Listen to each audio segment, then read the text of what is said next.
नमस्कार, स्वागत है आपका बोलता हिमाचल पर। आज है 28 जून 2024 और हिमाचल प्रदेश की आज की सबसे बड़ी खबरें हम आपके लिए लेकर आए हैं। हमेशा की तरह आप इस वीडियो को लाइक कर दीजिएगा। चैनल पर नहीं जुड़े, चैनल को आप सब्सक्राइब जरूर करें। पेश है आज की सबसे बड़ी खबरें।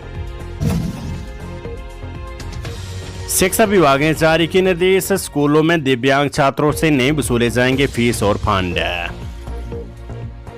हिमाचल प्रदेश के कई सरकारी स्कूलों में दिव्यांग छात्रों से फीस और फंड वसूले जा रहे हैं। ऐसे में शिक्षा विभाग ने मामले पर कड़ा संज्ञान लेते हुए सभी स्कूल प्रमुखों को दिव्यांग छात्रों से फीस और अन्य किसी भी प्रकार के फंड न वसूलने के निर्देश दिए हैं।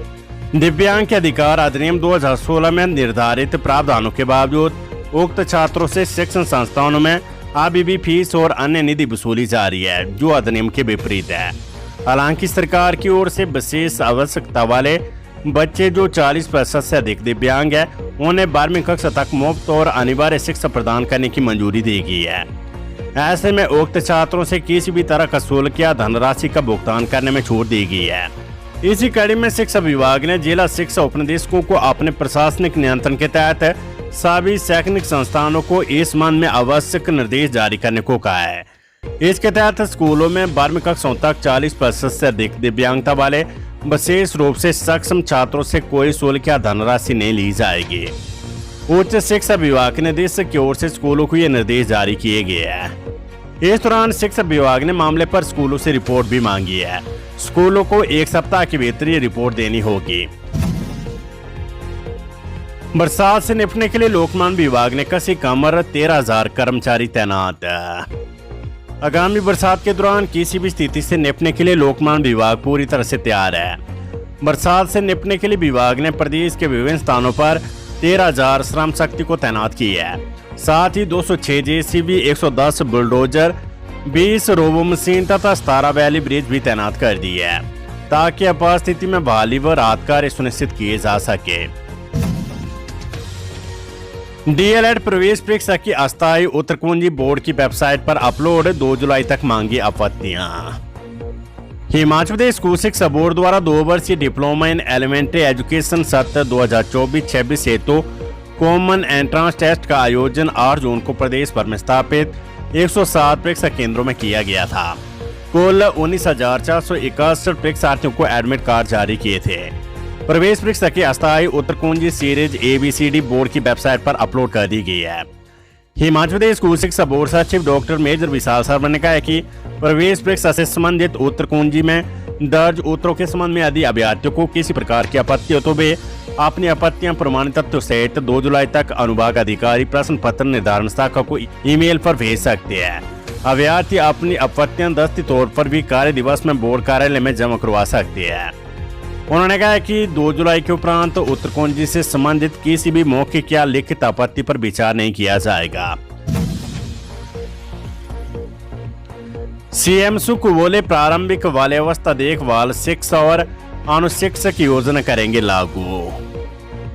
मुख्यमंत्री सुखविंदर सिंह सुक्खू ने कहा कि प्रदेश सरकार 3 से 6 वर्ष की आयु वर्ग के बच्चों के लिए हिमाचल प्रदेश प्रारंभिक बाल्यावस्था देखभाल और शिक्षा अनुशिक्षक योजना शुरू करने जा रही है, जिससे बच्चों का सर्वांगीण विकास किया जा सके। उन्होंने कहा कि प्रदेश में वर्तमान में प्राथमिक विद्यालयों के परिसरों में 6,297 प्री प्राइमरी अनुभाग संचालित किए जा रहे हैं, जहां लगभग 60,000 विद्यार्थी शिक्षा ग्रहण कर रहे हैं। इसके अतिरिक्त इन प्राथमिक विद्यालयों के साथ 2,377 आंगनबाड़ी केंद्र भी संचालित किए गए हैं।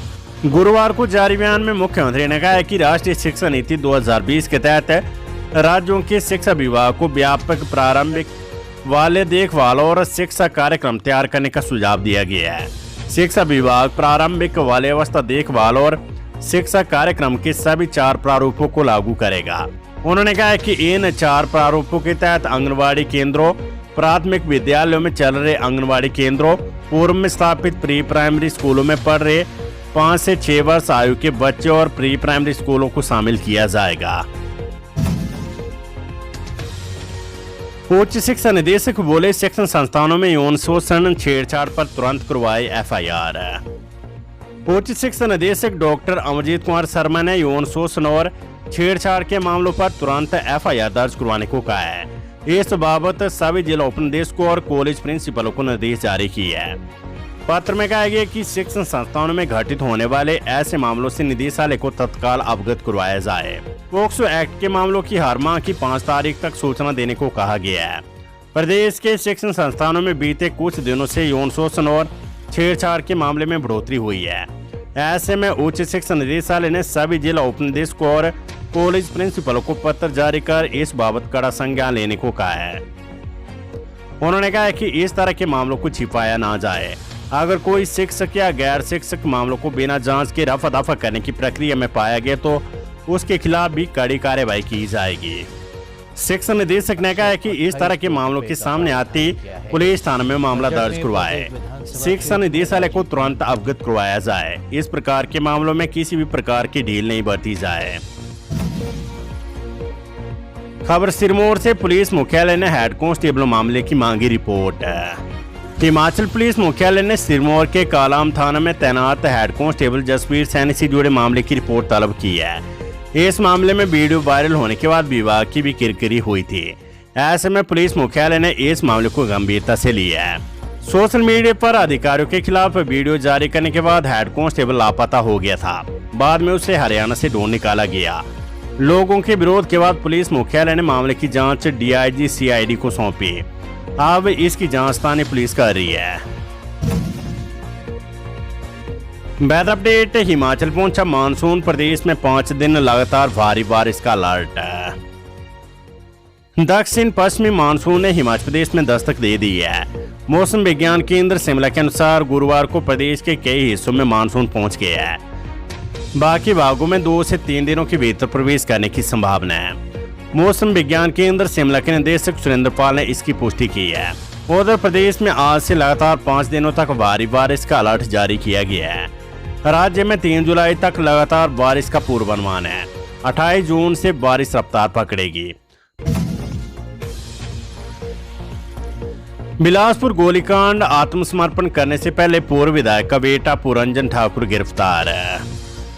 बिलासपुर में कोर्ट परिसर के बाहर गत 20 जून को दिन दिहाड़े घटे गोलीकांड के मास्टरमाइंड बताए जा रहे पूर्व विधायक बंबर ठाकुर के बेटे पुरंजन ठाकुर को पुलिस ने वीरवार 27 जून की सुबह गिरफ्तार कर ली है। वहीं पुलिस ने एक अन्य युवक संदीप उर्फ सैंडी निवासी गांव सुंगल जिला बिलासपुर को भी गिरफ्तार किया है। पुलिस का कहना है कि संदीप सैंडी भी इस गोलीकांड का ताना बाना बोलने में प्रमुख रूप से शामिल था। पुरंजन ठाकुर को बिलासपुर पुलिस ने बिलासपुर जिला न्यायालय परिषद से गिरफ्तार किया। बताया जा रहा है कि पुरंजन ठाकुर आत्मसमर्पण करने के लिए न्यायालय में पहुंचा था।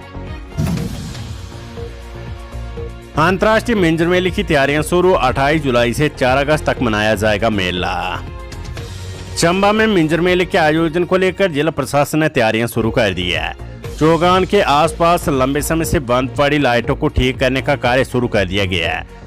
आगामी दिनों में चौगान में बने मंच में भी रंग रोगन का कार्य किया जाएगा। इस बार मिंजर मेला 28 जुलाई से 4 अगस्त तक मनाया जाएगा। 4 नशा तस्करों की 4 करोड़ 47 लाख रुपए की संपत्ति जब्त। जिला पुलिस नूरपुर ने 4 नशा तस्करों की लगभग 4 करोड़ 47 लाख रुपए की संपत्ति जब्त की है। सक्षम प्राधिकारी नई दिल्ली के आदेश पर यह कार्रवाई हुई है। बिलासपुर गोलीकांड मामला। गोली चलाने के बदले में 5 लाख और नौकरी देने का हुआ था शूटर से सौदा। बिलासपुर गोलीकांड में कई परतें खुलकर सामने आ रही है। पुलिस की छानबीन में कई अहम खुलासे हुए हैं। पुलिस रिमांड के दौरान शूटर सनी ने कबूला है कि उससे इस गोलीकांड को अंजाम देने के लिए 5 लाख रुपए और नौकरी देने का सौदा पूर्व विधायक के बेटे पुरंजन ने किया था। शूटर का यह भी कहना है कि मास्टरमाइंड पुरंजन ने ही गोलियों से भरा कट्टा उपलब्ध करवाया था। खबर चंबा से। दरेकड़ी में डाकपाल पर FIR। 12,37,000 रुपए के गबन का आरोप। चंबा जिले में शाखा डाकघर दरेकड़ी में 12,37,000 रुपए के गबन मामले में डाकपाल के खिलाफ डाक विभाग ने FIR दर्ज करवा दी है। आरोपी को निलंबन करने के साथ मामले में विभाग ने जांच बिठाई थी। अब कियार पुलिस को ये मामला सौंपा गया है। आरोपी डाकपाल पर उपभोक्ताओं के बचत खातों सहित RD के लगभग 12,37,000 रुपए हड़पने का आरोप है। आरोपी को डाक विभाग निलंबित कर चुका है। विभाग ने अपने स्तर पर मामले की छानबीन करने के बाद घोटाले की राशि का आंकड़ा जुटाया था। इसके बाद कियार थाने में आरोपी डाकपाल के खिलाफ FIR दर्ज करवा दी है। अब पुलिस अपने स्तर पर डाकपाल पर कार्रवाई करेगी। सीएम सुक्खू की पत्नी को टिकट मिलने से कांग्रेस में धधक रहा है ज्वालामुखी राजीव बिंदल। भाजपा की प्रदेश अध्यक्ष डॉक्टर राजीव बिंदल ने कहा है कि मुख्यमंत्री ठाकुर सुखविंदर सिंह सुक्खू की पत्नी को टिकट देने से कांग्रेस के अंदर ज्वालामुखी धधक रहा है और 10 जुलाई के बाद ये ज्वालामुखी फट जाएगा। मुख्यमंत्री कहते कि वे पत्नी को चुनाव नहीं लड़ाना चाहते थे, लेकिन उनकी मजबूरी है क्योंकि हाईकमान का आदेश है। बिंदल ने कहा है कि कोई मजबूर मुख्यमंत्री जन कल्याण नहीं कर सकता है। बिंदल ने कहा है कि कांग्रेस सरकार ने अपने 18 महीनों के शासन में 12 बहानों के अलावा कुछ नहीं किया है। उन्होंने कहा है कि 1 वर्ष में 1 लाख नौकरियां देने वाली कांग्रेस ने नौकरी देने वाले संस्थान को भी बंद कर दिया है। उन्होंने कहा है कि कांग्रेस की सरकार में अव्यवस्था का आलम है और प्रदेश में कानून व्यवस्था पूरी तरह से चरमरा चुकी है।